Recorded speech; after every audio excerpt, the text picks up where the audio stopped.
Ikhwana fiddin, azakumullah, Bapak dan Ibu jamaah maghrib Masjid Al-Bilal, Kemayoran, Jakarta Pusat. Bersyukur kita kepada Allah Subhanahu wa taala di hari yang baik, di waktu yang barakah dan tempat yang suci, Masjid Allah. Kita bisa bermuajahah, bertatap muka, bersambung rasa, berkaitan hati, bersilaturahmi untuk talabul ilm. Mudah-mudahan kaki yang kita langkahkan, tangan yang kita ayunkan sesuai dengan niat yang ikhlas, mendapat nilai yang istimewa di sisi Allah Subhanahu wa taala. Sekarang hari Ahad, tanggal 1 Muharram 1446 Hijriah. Pertemuan perdana materi akidah sesuai dengan amanah dari panitia kajian, dari pengurus DKM.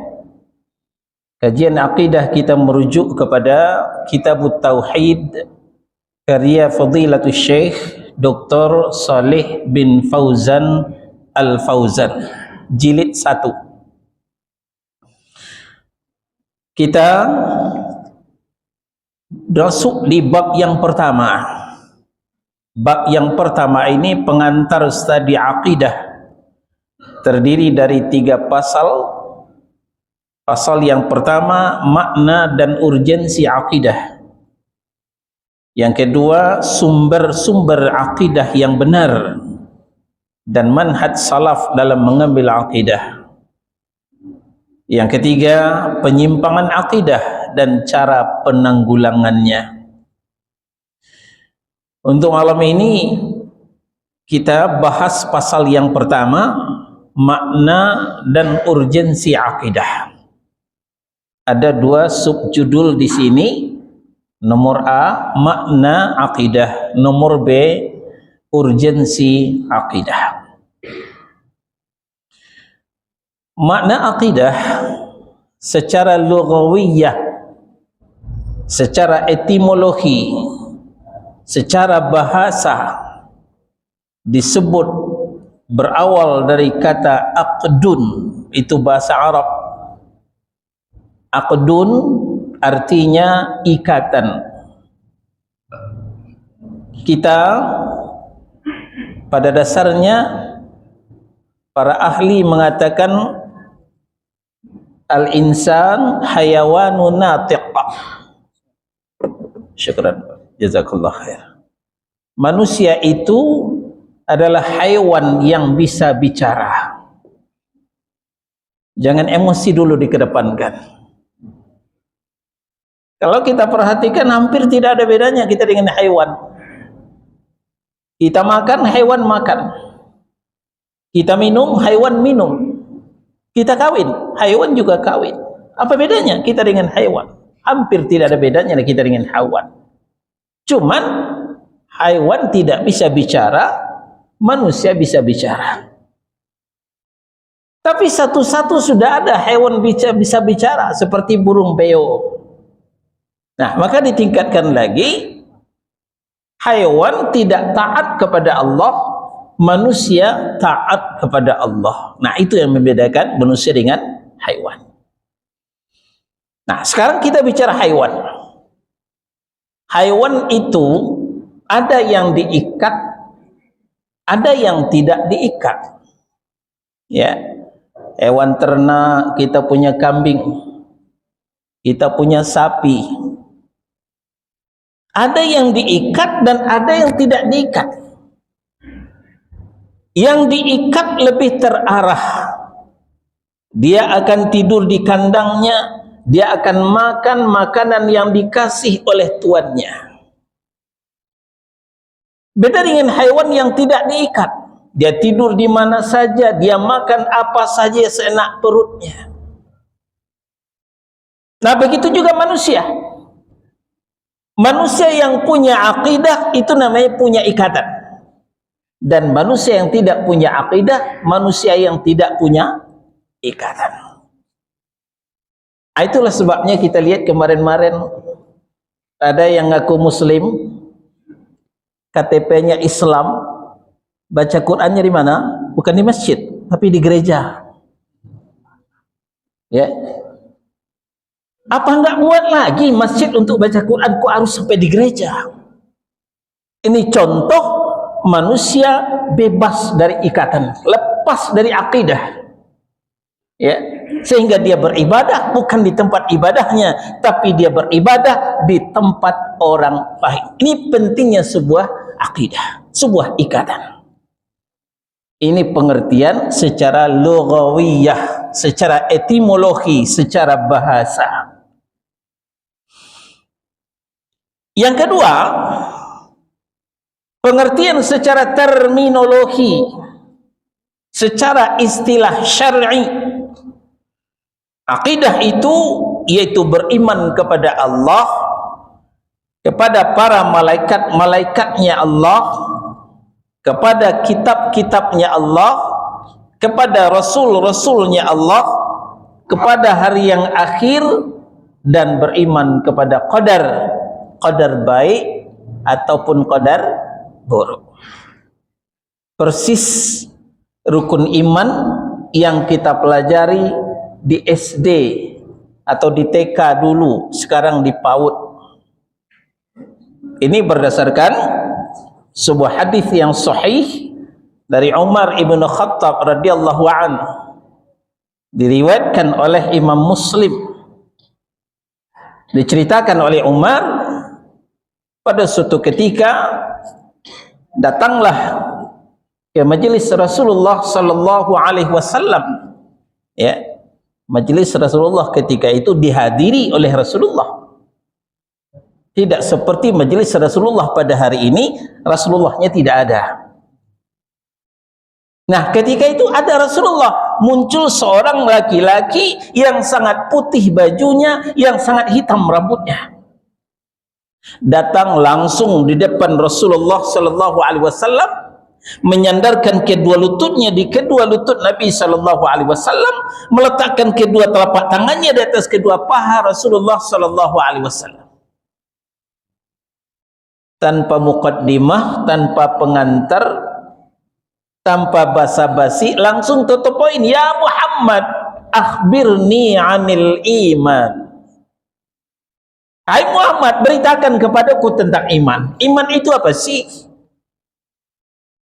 Maka Nabi sallallahu alaihi wasallam menjawab, al-imanu an tu'mina billahi. Anda harus beriman kepada Allah, percaya kepada Allah.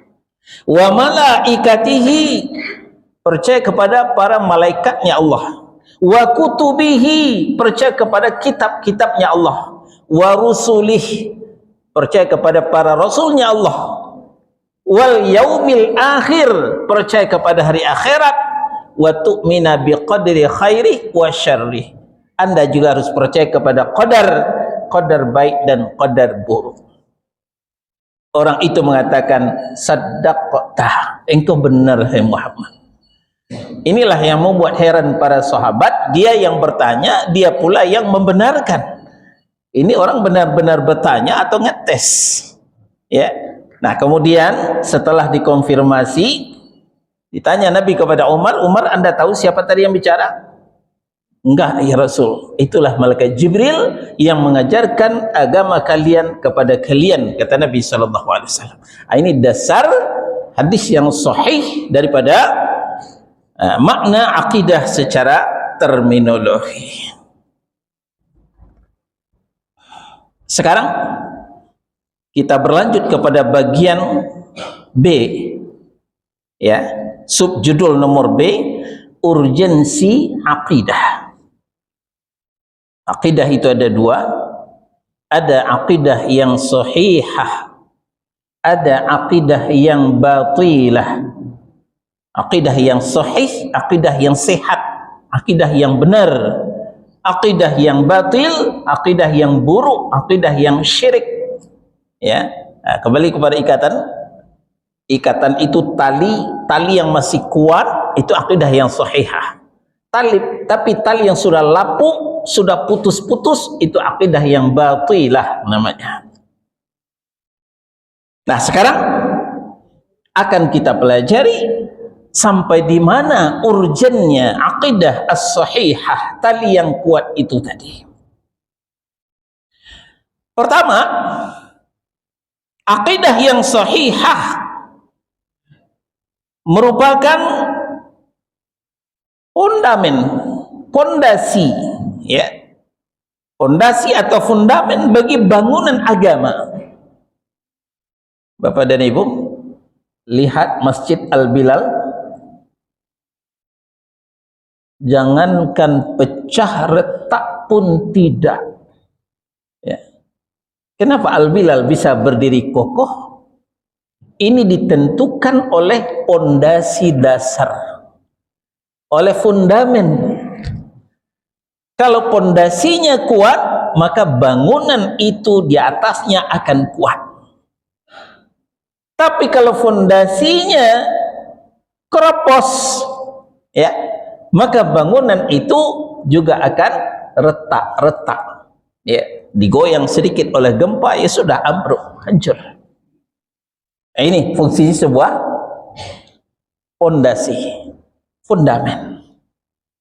Nah, akidah yang sahihah merupakan pondasi dasar, merupakan fundamen, ya, dan juga merupakan syarat untuk bertemunya kita dengan Allah Tabaraka wa Ta'ala.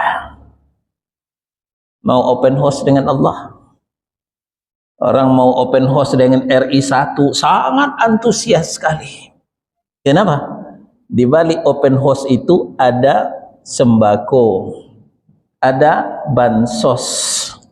Orang berebut untuk open house dengan RI1. Tapi ingat, SKB, syarat dan ketentuan berlaku. Apa syaratnya? Nggak boleh bawa senjata tajam, nggak boleh bawa senjata api. Kita diperiksa di pas pampres. Nah, itu untuk ketemu dengan RI1, penguasa Republik Indonesia tercinta. Nah, begitupun mau open house dengan penguasa alam sejagat, Allah Tabaraka wa Ta'ala, Al-Malik Al-Mulk. SKB, syarat dan ketentuan juga berlaku. Apa syaratnya? Ini dituangkan Allah dalam Al-Kahfi, surah yang ke-18, ayat terakhir, ayat 110. Al-Kahfi, surah 18, ayat terakhir 110. Apa kata Allah? Faman kana yarju liqa'a rabbih, barang siapa yang menginginkan bertemu dengan Rabb-Nya, ya, bertemu dengan Rabb-Nya Allah Subhanahu wa Ta'ala. Al-Hafiz Ibn Katsir menafsirkan ayat ini, bertemu dengan Allah untuk mendapatkan pahala dan balasan yang baik, yaitu surga, bukan untuk mendapatkan dosa dan balasan yang buruk. Ya, Bapak Ibu bayangkan, sekali waktu melayang sepucuk surat dari istana, memanggil kita ke istana. Wah, senangnya hati, indah berbunga-bunga. Ngapain nih Pak Jokowi ngundang saya? Ternyata diseret ke Cipinang, dibelenggu, ya. Nyesal saya datang, ya, mendapatkan balasan yang buruk, yaitu di penjara. Kita senangnya bertemu dengan kepala negara, dengan penguasa, mendapatkan balasan pahala yang baik, dapat pelakat kek, dapat bantuan kek. Nah, begitu pula bertemu dengan Allah Subhanahu wa Ta'ala. Kata Ibnu Katsir, mau bertemu dengan Allah untuk mendapatkan balasan pahala yang baik, bukan untuk masuk neraka, tapi untuk masuk surga. Maka syaratnya falyamal amalan salihah, maka hendaklah dia mengerjakan amal yang saleh, mengerjakan amal yang saleh. Kembali Ibnu Katsir menafsirkan ai muwafiqan li syar'illah, amal saleh itu maksudnya yang sesuai dengan syariat Allah, dengan sunnah Rasulullah, dengan contoh-contoh dari para sahabat radhiyallahu. Itu amal saleh.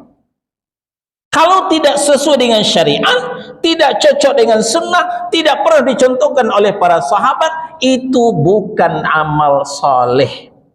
Sesiar apapun, sebagus apapun, sebaik apapun, itu bukan amal saleh. Kalau bukan amal saleh, amal apa lagi kalau bukan amal salah? Ya. Jadi syaratnya adalah amal saleh. Itu syarat untuk bertemu dengan Allah Subhanahu wa taala. Syarat pertama. Syarat yang kedua, ini pelajaran kita. Wala yusyrik bi ibadati rabbih ahada. Janganlah dia pernah musyrik, mempersekutukan Allah, ya, dalam beribadah dengan Rabbnya dengan satu pun juga. Jadi beribadah mukhlishan lillah, ikhlas karena mencari ridha Allah. Itu baru kita bisa berjumpa dengan Allah, mendapatkan pahala yang baik. Sebaliknya, ketika kita beribadah tidak ikhlas karena Allah, penuh dengan riya dan sum'ah, maka jangan berharap kita mendapatkan balasan pahala yang baik, bahkan sebaliknya mendapatkan balasan dosa, yaitu nerakanya Allah Subhanahu wa ta'ala. Ini urgensi yang pertama. Urgensi yang kedua, ya,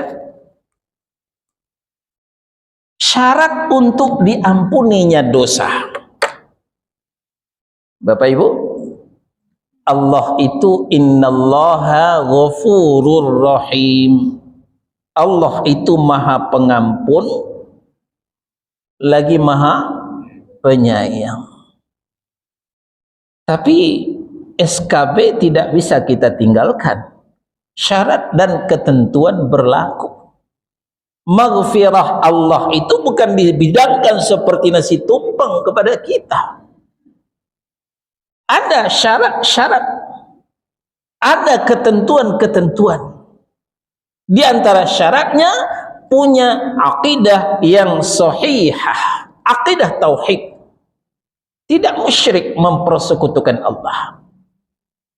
Sebaliknya, ketika akidahnya berlumuran dengan syirik, mempersekutukan Allah, maka Allah tidak akan mengampuni dosa kita. Allah tidak akan memberikan maghfirahnya kepada kita. Buka An-Nisa surah yang keempat ayat 48 dan 116. Innallaha la yaghfiru an yushraka bihi wa yaghfiru ma duna dzalika liman yasha. Sesungguhnya Allah tidak akan mengampuni dosa syirik. Allah hanya akan mengampuni dosa selain daripada syirik bagi siapa yang dia kehendaki. Jadi kalau ada yang meninggal sebelum bertobat melakukan dosa syirik, maka Allah tidak akan ampuni dosanya. Tapi kalau melakukan dosa selain daripada syirik, mati sebelum bertobat, ada harapan dosanya akan diampuni oleh Allah, walaupun dibasuh terlebih dahulu di dalam neraka. Ya, kita ambil contoh. Si A pemabuk, ya, suka teler, miras, narkoba. Si B melakukan dosa syirik, mempersekutukan Allah. Nah, dua-duanya mati sebelum bertaubat. Si A yang pemabok, pejudi, teler, miras, narkoba itu tadi, dia dilemparkan ke dalam neraka untuk menebus dosanya, tapi lambat laun akan dibangkitkan juga, akan dimasukkan juga ke dalam surga. Sehingga ada riwayat orang yang terakhir keluar dari neraka, terakhir untuk masuk surga udah kosong, udah hitam semua. Betapa tidak lama terakhir keluar dari neraka, maka dia dimandikan dalam narul hayat, nahrul hayat, di sungai kehidupan, tumbuh lagi daging-dagingnya, lalu diperintahkan kepadanya, idhhab fadkhulul jannah, berangkat sana, masuk ke dalam surga, kata Allah Subhanahu wa taala. Dengan langkah gontai dia mendekati surga, tapi di benaknya digerayangi keputusasaan, mana mungkin saya bisa masuk surga, udah habis kapling surga. Balik lagi. Gimana mas? Kok balik lagi? Udah habis ya Allah, nggak ada lagi surga buat saya. Fadhhab, pergi sana, masuk ke dalam surga. Riwayat mengatakan 3 kali orang itu bolak-balik antara pintu surga dengan Allah Subhanahu wa taala.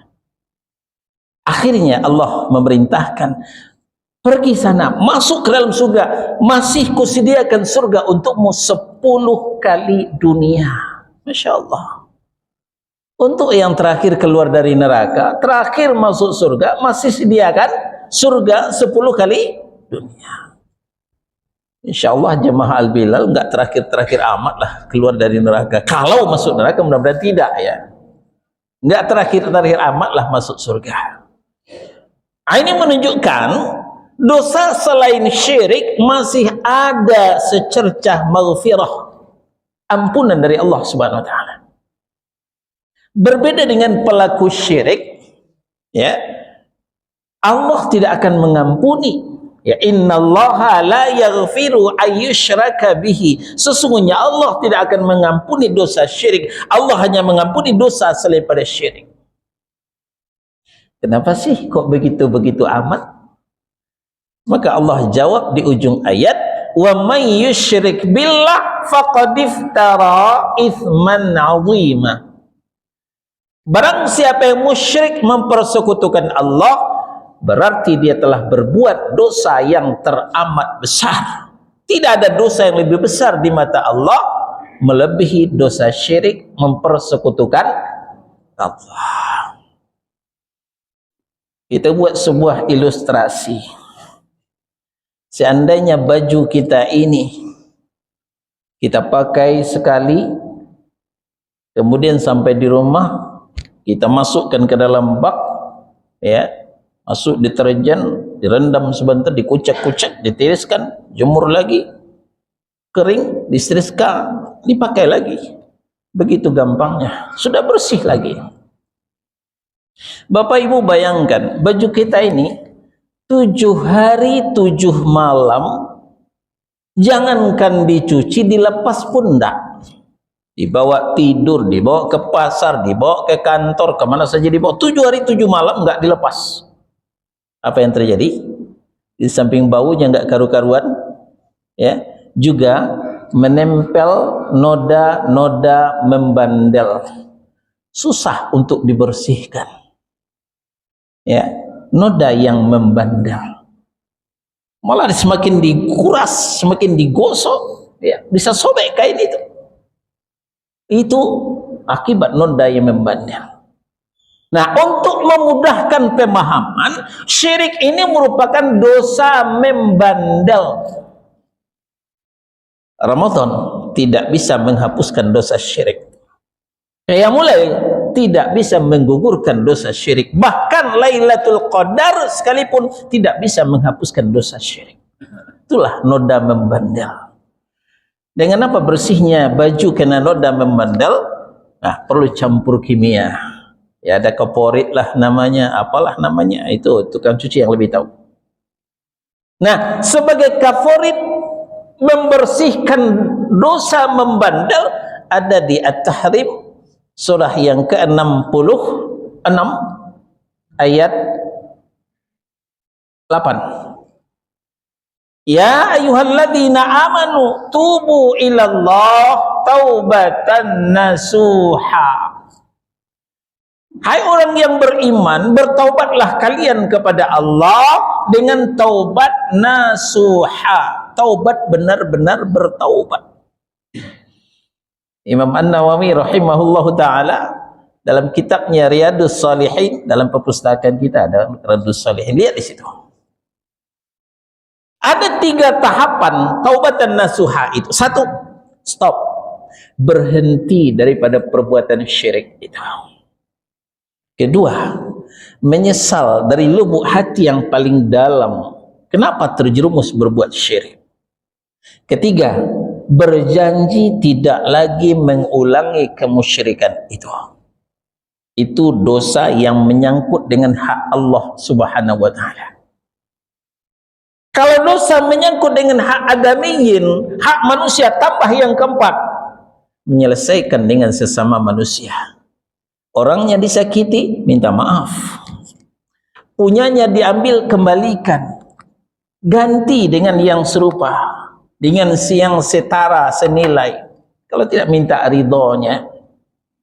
Jadi lebih berat dosa dengan manusia daripada dosa dengan Allah Subhanahu wa ta'ala. Nah, ini dosa syirik. Allah tidak akan ampuni dosa syirik ini. Tapi Allah hanya akan mengampuni dosa selain daripada syirik, mempersekutukan Allah. Jadi akidah tauhid adalah syarat untuk diampuni dosa kita. Yang ketiga, syarat diterimanya amal. Ya, mudah-mudahan bisa kelihatan ya, papan kita kurang tinggi. Ya, syarat untuk diterimanya amal. Amal kita akan diterima kalau berdasarkan akidah yang sahihah. Kalau akidahnya batilah, jangankan diterima, amal yang ada itu dimusnahkan oleh Allah Subhanahu wa ta'ala. Ini ada dalam 2 surah. Pertama Az-Zumar surah 39 ayat 65. Kedua Al-An'am surah yang ke-6 ayat 88. Kita ke Az-Zumar dulu. Kata Allah Subhanahu wa ta'ala, wa laqad uhiya ilaika wa ilal ladzina min qablika la in asyrakta la yahbatanna 'amaluka wa la takunanna minal khasirin. Muhammad, sungguh telah kuwahyukan kepadamu dan kepada nabi dan rasul sebelum kamu, la in asyrakta la yahbatanna 'amaluka. Kalau kau syirik mempersekutukan Allah, hapus amalmu. Kalau demikian, wala takunanna minal khasirin, jadilah kamu termasuk orang yang merugi. Inilah kesyirikan. Allah tidak pandang bulu, Allah tidak pilih kasih, Allah tidak basa-basi. Walaupun belum jumpa dengan Rasul, sedikit banyak kita kenal dengan beliau. Apa ciri khas Rasulullah? 1, maksum. Apa itu maksum? Terpelihara dari dosa. 2, sudah dijamin masuk surga. 3, Habibullah, kekasih Allah. 4, Khalilullah, orang yang sangat dekat dengan Allah. Dengan 4 keistimewaan itu, tetap saja Allah wanti-wanti, la in asyrakta la yahbatanna amaluka. Kalau kau syirik mempersekutukan Allah, niscaya hapuslah amalmu. Bagaimana dengan kita? Kita tidak masuk, kita tidak ada jaminan khusus untuk masuk surga.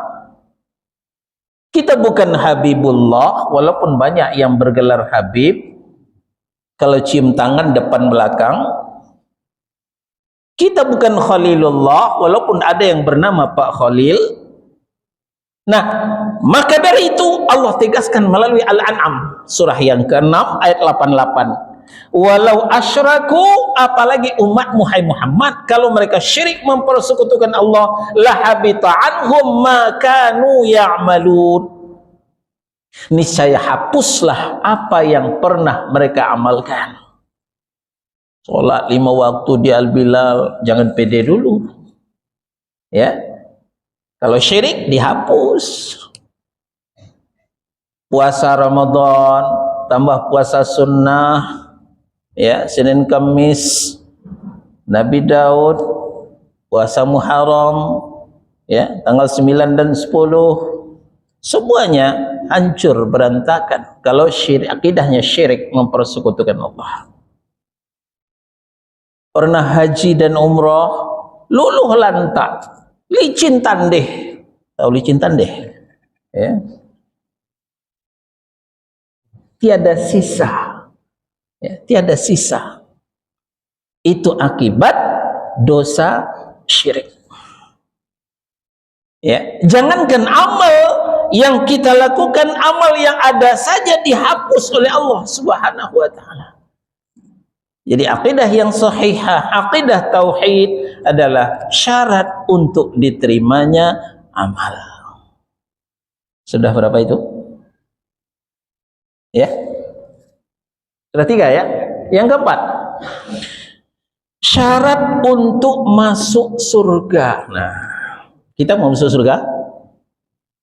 Mau masuk surga enggak? Siapa yang mau masuk neraka? Tunjuk tangan. Enggak ada. Semua kita sepakat untuk masuk surga. Tapi itu tadi SKB, syarat dan ketentuan berlaku. Syaratnya punya akidah yang sahihah. Kalau tidak punya akidah yang sahihah, tidak punya akidah tauhid, sebaliknya punya akidah syirik, jangan ngimpi untuk masuk surga. Buka Al-Maidah surah yang ke-5 ayat 72. Diawali oleh Allah, laqad kafara alladhina qalu innallaha huwal masih ibnu Maryam. Sungguh kafirlah orang yang mengatakan bahwa Allah itu adalah Al-Masih putra Maryam. Wa qala al-Masih ya bani Israil a'budullaha rabbi wa rabbakum. Al-Masih berkata, "Hei Bani Israel, sembahlah Allah, Tuhanku dan Tuhanmu." Kenapa? Innahu may yusyrik billah. Nah, ini pelajaran kita. Ini awalnya perkataan Isa Al-Masih atau perkataan Yesus kepada orang-orang Bani Israel.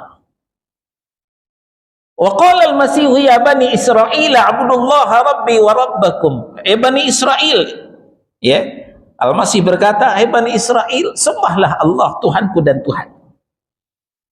Innahu may yusyrik billah, karena sesungguhnya barang siapa yang musyrik mempersekutukan Allah, faqad harramallahu alaihil jannah, maka Allah telah mengharamkan surga untuknya.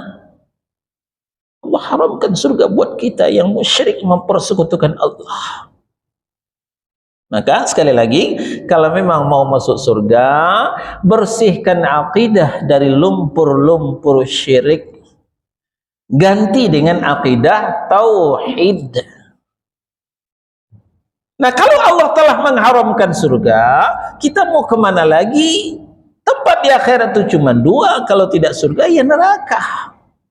Maka dipertegas oleh ayat, fama wa kunnar, tempat mereka adalah neraka. Dan nerakanya orang musyrik berbeda dengan nerakanya orang yang tidak musyrik. Tadi kita contohkan, orang yang mabuk, teler, penjudi, preman bertato, sebut aja dosanya, ya, miras, narkoba, biar masuk neraka, masih ada harapan keluar lagi. Tapi untuk orang yang musyrik, wa ma lidzalimina min ansar. Tidak satu pun yang akan menolong orang-orang yang zalim itu, orang yang musyrik itu. Artinya khalidina fiha abada. Mereka kekal dalam neraka selama-lamanya. Inilah orang yang musyrik mempersekutukan Allah. Tapi dia kan rajin sholat, Ustaz.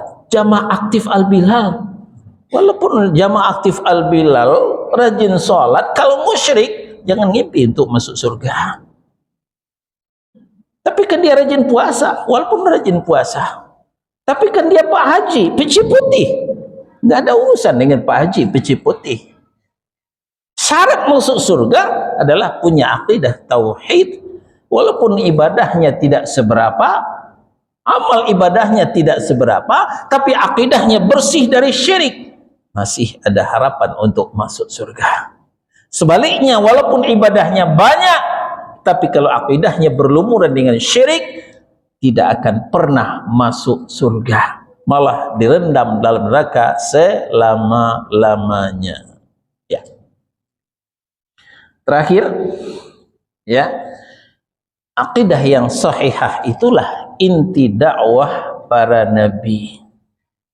Nah, sebelum kita sampaikan yang terakhir kepada Bapak Ibu yang pegang kitab, jangan bingung ya, kitab kita ini, ya. Tapi yang diterangkan Ustaz mana sih? Kok hilang? Nah, kitab kita ini ringkasan, sangat simpel, poin-poinnya saja. Jadi saya sengaja tambahkan dari sumber-sumber yang lain. Ayatnya saya tambahkan, bila perlu hadisnya saya tambahkan, ya jangan bingung, ya. Rujukan ke sini, ya tidak jauh dari sini, cuman tambahan-tambahan saja. Ya, sama dengan restoran pesan rendang. Ya, dibikin rendang, tapi akan ada tambahan-tambahan bumbunya. Nggak mungkin daging saja direbuskan. Nah, gitulah gambarannya. Jadi jangan bingung, yang pegang kitab, ada tambahan-tambahan poin-poin ini, tidak semuanya ada dalam kitab. Nah, inti dakwah para rasul ini di halaman 5, ada di An-Nahl surah yang ke-16 ayat 36.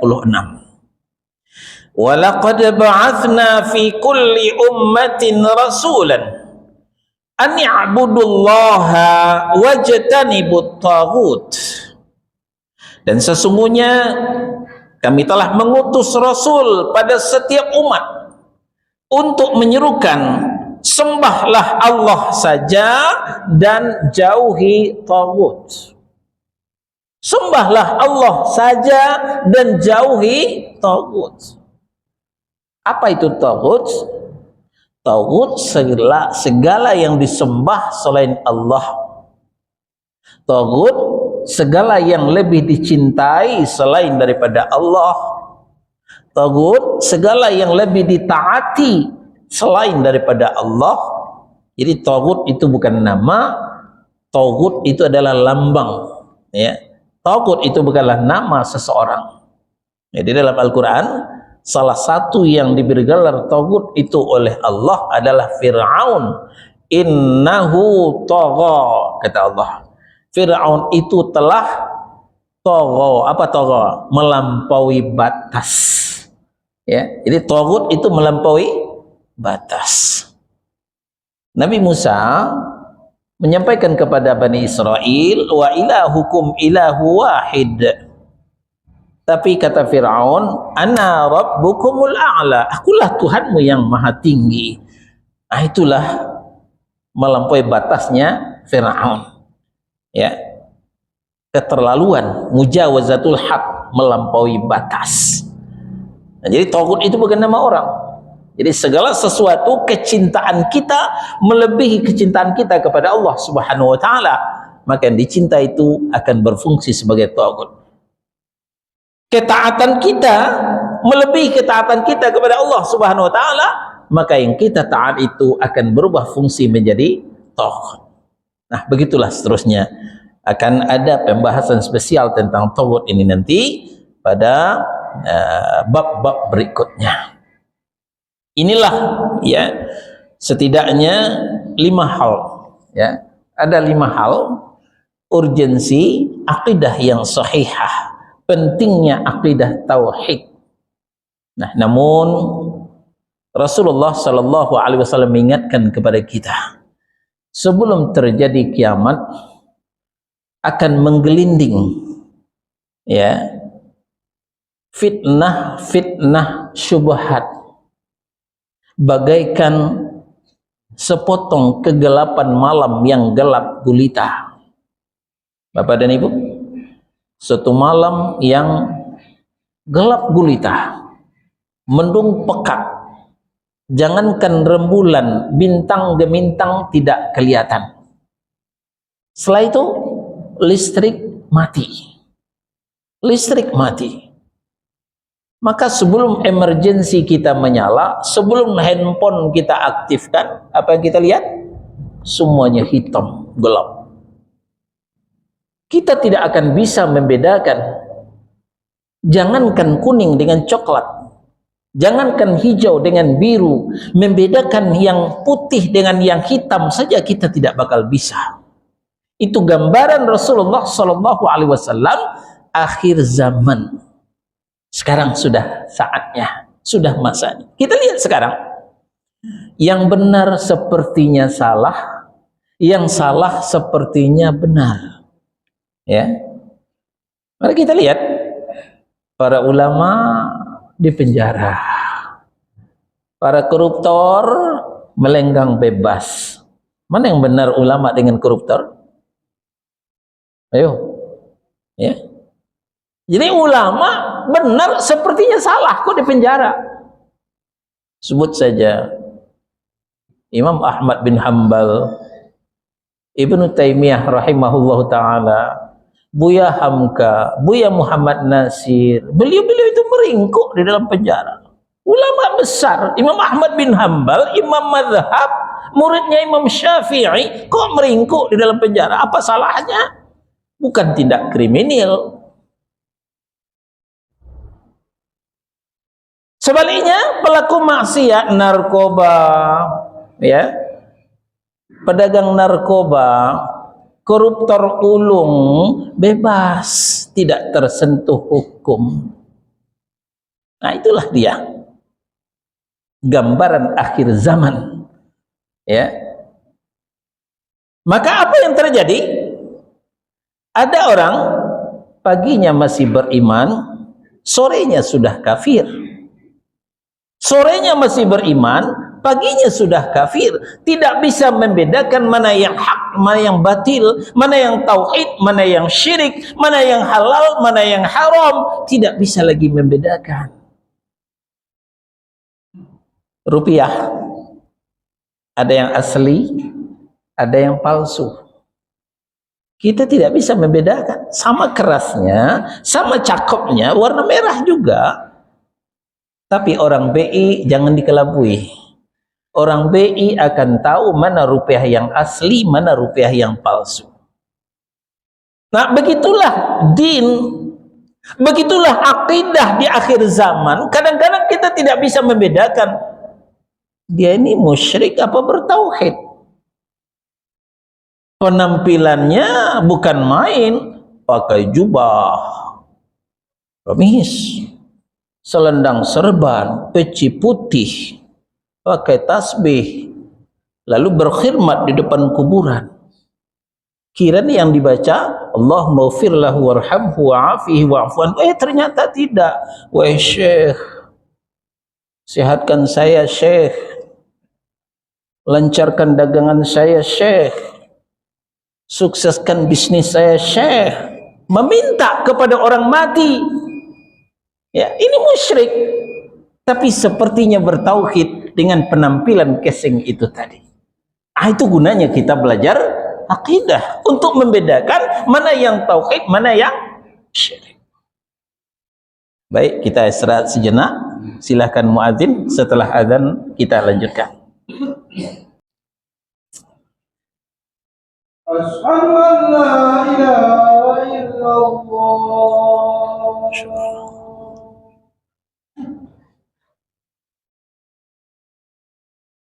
أشهد أن محمدا رسول الله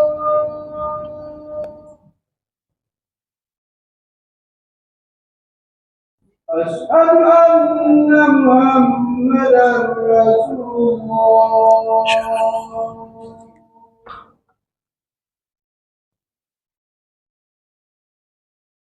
حي على الصلاة.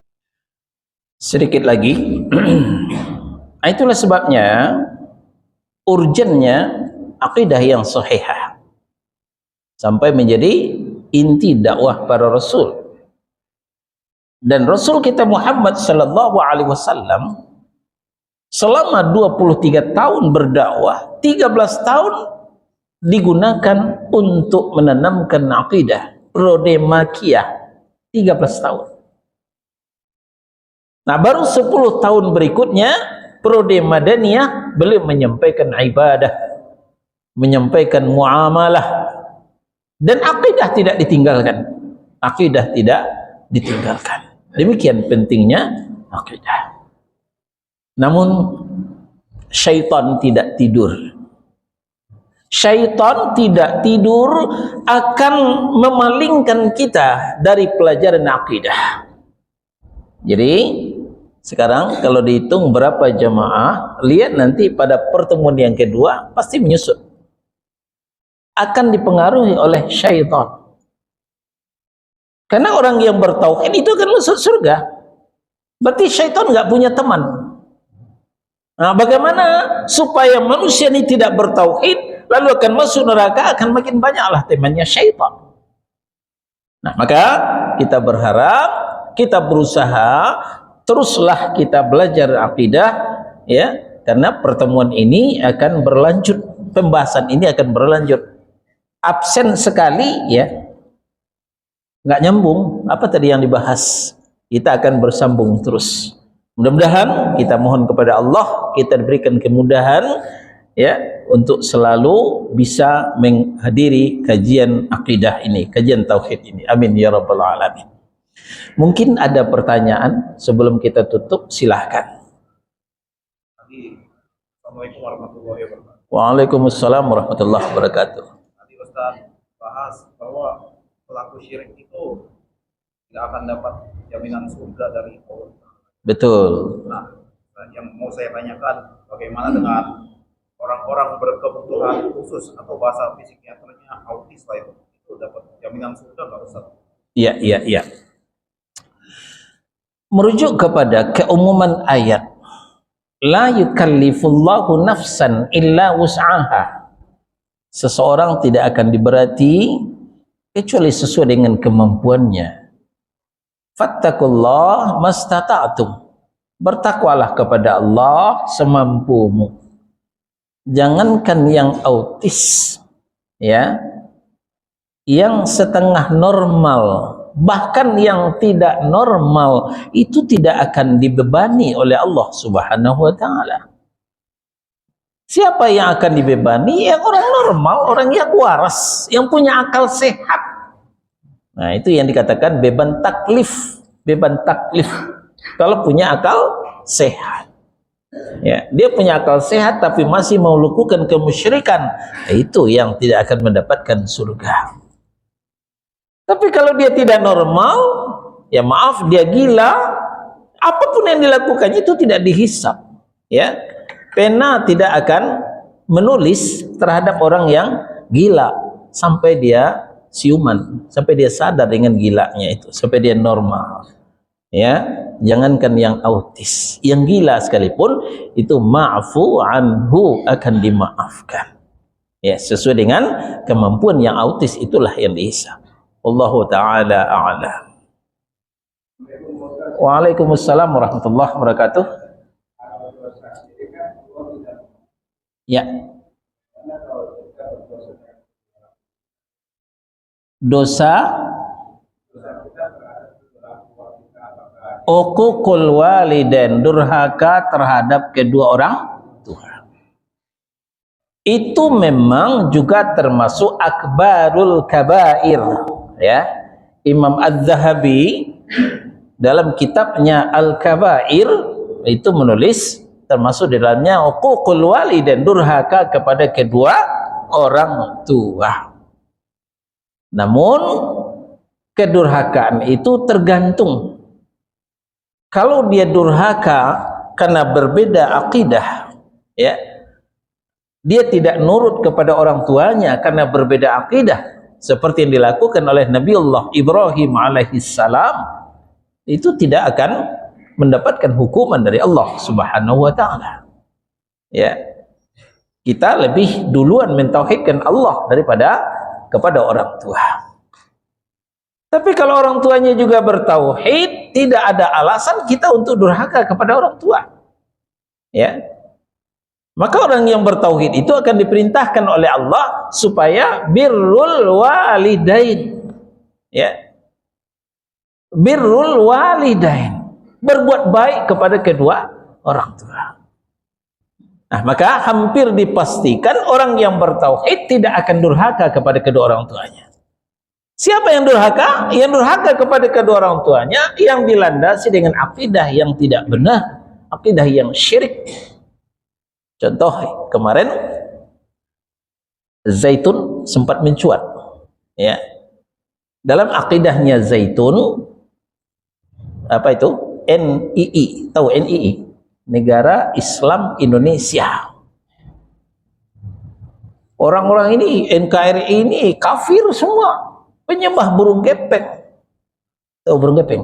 Burung garuda itu burung gepeng katanya. Ya. Orang NKRI itu orang kafir semua, penyembah burung gepeng. Nah, maka diajaklah hijrah kemana? Ke NII, Negara Islam Indonesia, menyembah Allah Subhanahu wa taala. Ini dakwah NII. Jadi semuanya dikafirkan kecuali yang baiat kepada amir mereka. Nah, maka orang tuanya dikatakan kafir, ya. Karena berangkat dari akidah tidak benar.